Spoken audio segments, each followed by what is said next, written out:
আপনাদেরকে একবার দেখাই। এই দেখো, এখানে আছে নিম পাতা আলু মাখা,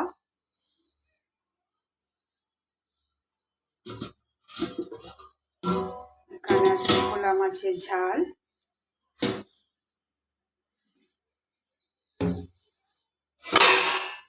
এখানে আছে দেখো আমরা দিয়ে ডাল,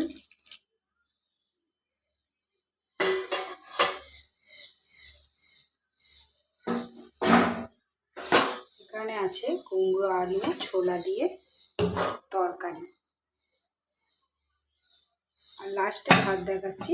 এই দেখো, এখানে আছে গরম গরম 1 হাঁড়ি ভাত।